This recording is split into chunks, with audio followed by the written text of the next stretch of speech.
Hey everyone, welcome back to another episode of my M1 Finance portfolio series where I'm attempting to reach a $100,000 portfolio in this platform, M1 Finance. It's a free to use platform and I have a full tutorial series on it as well, which I include in the description below. I have an affiliate link down there if you want to check it out. It's free to open an account, so you might as well check it out if you're interested at all. And if you do that, that could go a long way towards helping out the channel. Because I suppose you could say I could use some help right now since I gave up quite a bit of market gains over this past month. I think at its peak, this portfolio had about $10,000 in market gains, and that is now down to under $2,000. The last month in particular was pretty brutal for my holdings, and I have been adding quite a bit of money to this portfolio over the last few months. So really you could say because of the new money I keep adding to this account being very significant compared to the actual portfolio value, that has really raised my cost basis. So when we had a pullback from that cost basis, it definitely hurt. But I was definitely buying pretty aggressively. If you go over here to activity and we'll go activity type to trading only, you can see that in the past month I was buying quite a bit. Sold off FRP holdings, which you can see here, to actually add two new holdings. We have Sleep Number and Foot Locker. I also added Smith & Wesson. I've actually done more detailed breakdowns on all three of those holdings if you're interested, so I'll go ahead and include those in the description as well. But if we go back to the portfolio, we can check out the new value slice, which has had some changes to it. I mentioned getting rid of FRP holdings. We added Sleep Number, we added Smith & Wesson, and we added Foot Locker. Smith & Wesson in particular saw a huge drop right after I opened up a relatively smaller position before I added more money to it. It dropped something like 25% in a day or two, and I was buying that dip. It was a brand new holding, and I was definitely more comfortable with it at a much lower price, even though earnings were not great, but I thought that it was a bit of an overreaction, so I went ahead and bought more into Smith & Wesson to where now my cost basis is I have about $5,000 that I've invested into the stock, average share price of $19.70, currently trading at 18. Likewise, shortly after opening my Foot Locker position, it did have a bit of a pullback to where my average share price is something in the high 40s,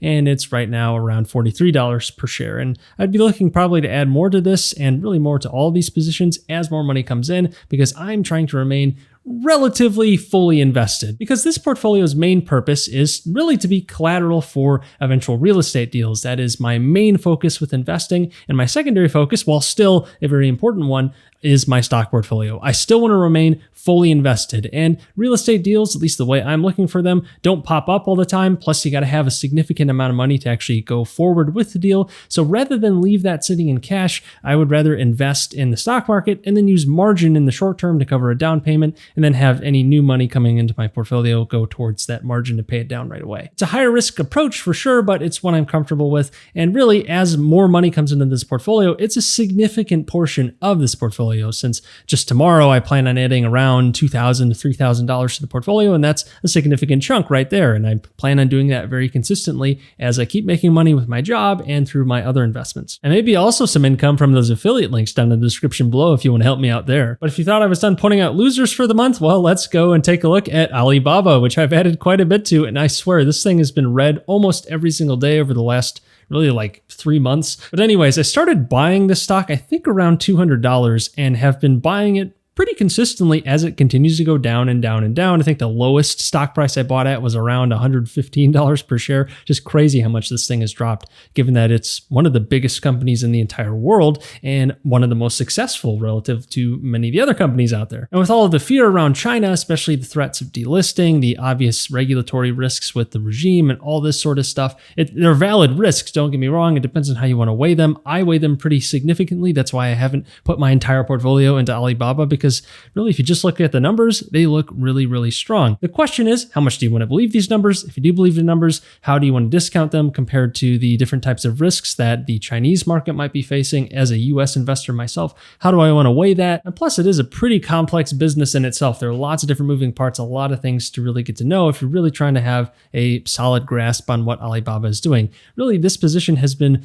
probably one of my few cloning sort of attempts. A lot of respectable value investors, at least ones that I respect, have bought into this stock. And like I said, the numbers, at least on paper, look really good. So as long as things play out at least decently, I would expect to get some decent returns over the long term. And this is a long-term hold. Since pretty much all of my stocks are long-term holds, you could argue that these commodities and this metal slice are really more medium-term, kind of an inflation hedge. I would expect to sell out of this if I really wanted to go hard on one position, And I actually have been selling out of another portfolio that had quite a few commodities built into it, and have been funneling that money into this portfolio, which is much more of a value-oriented approach. As you can see, 40,000 of the 69,000 or so that we have in this portfolio goes towards this value slice, and that includes the cash balance I have up here. But really, in a weird way, as a young investor with what I'm going to call a small portfolio compared to what I think it will be 10 to 20 years from now, I thought this was a pretty good opportunity this last month to get into some stocks that I like, since their prices came down pretty significantly into my buying ranges. And that's great because I'm constantly funneling money into this portfolio. I don't want it to just pool up in a giant pile of cash. I want to put it towards something productive, of course. I don't want to overpay,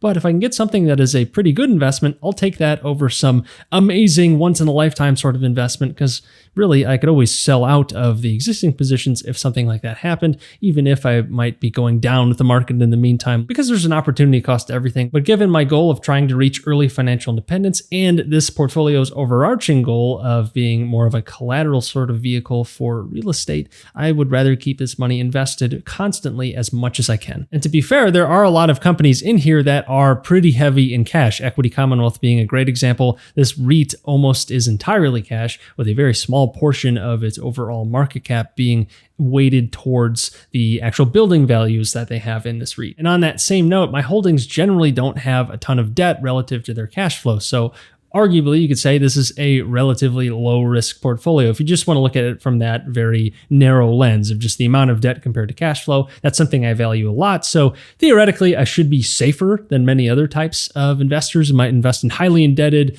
maybe low cash flow or even negative cash flow businesses. I would think that these companies aren't going under anytime soon, but hey, you never know what can happen. And while we're talking about plummeting holdings, let's take a look at Turtle Beach as well, which has dropped very significantly in last month too. I've given up pretty much all of my gains. This made up quite a large portion of my gain since it's one of my largest holdings, and it had gotten up close to $30, over $30 actually for a short while, and it's come all the way back down under $22. I think if this gets very close to 20, I'd probably be buying pretty aggressively. I have been buying a bit as it's gone down. I think I originally had about $8,000 invested into this stock going into this month, and now we're up to $9,500 invested, and I'd probably see more being allocated towards this as we move on, unless it spikes up in price again and suddenly I don't want to put all my money towards that. I put it towards something maybe that might have a cheaper value proposition. But if all else fails, we do have a big chunk in Berkshire Hathaway, which has done quite well throughout this entire year as it continues to cannibalize itself and buy back tons and tons of its own shares. So I guess there's that positive, if we want to call this a positive. Really, the price movements in any given month right now are not that relevant once I'm invested into the stock. If I'm looking to buy more, then it's more relevant, which I am. I'm in buy mode, so I'm paying attention to prices now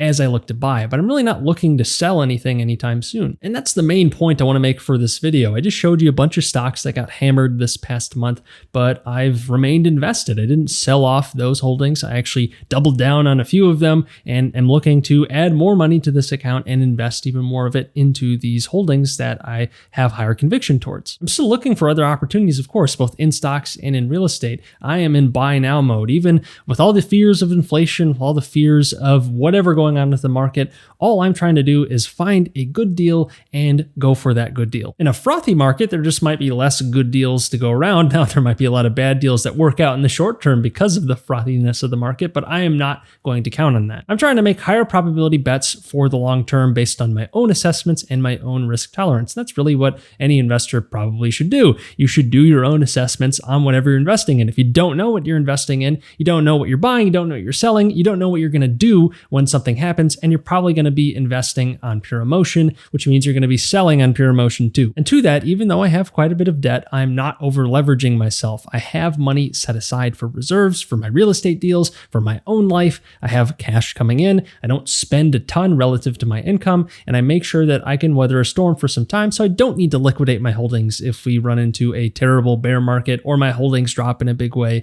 I don't want to be in that position. And that also allows me to actually be aggressive in otherwise bad times. I can go for those great deals that someone who might have to sell the stock, whether it be on emotion or because they really need the money now because they didn't plan accordingly, they didn't have enough reserves, they have to sell. But meanwhile, because I'm in a decent financial position, I can take advantage of those great deals and then make a great return over the long term. But again, I'm not going to try to time that. I just have to look at each deal individually and see if it's worth pulling the trigger. But whatever Whatever the case, if you guys actually want to copy this portfolio, it's not financial advice by any means, but if you have M1 Finance, you can use the link down in the description to copy it into your own portfolio. You can take a segment of this portfolio, you can edit it and do whatever you want with it, or just copy it as is if you end up liking it. But again, not financial advice, but it's an option if you want to use it. Anyways, if you guys like this video, please like it, since that would help the channel out a lot. I do a new one of these episodes every month on the 15th, so be sure to subscribe so you don't miss future updates. I also put out a lot of other content about real estate, stocks, and investing, so be sure to subscribe for that as well. But until next time, take care.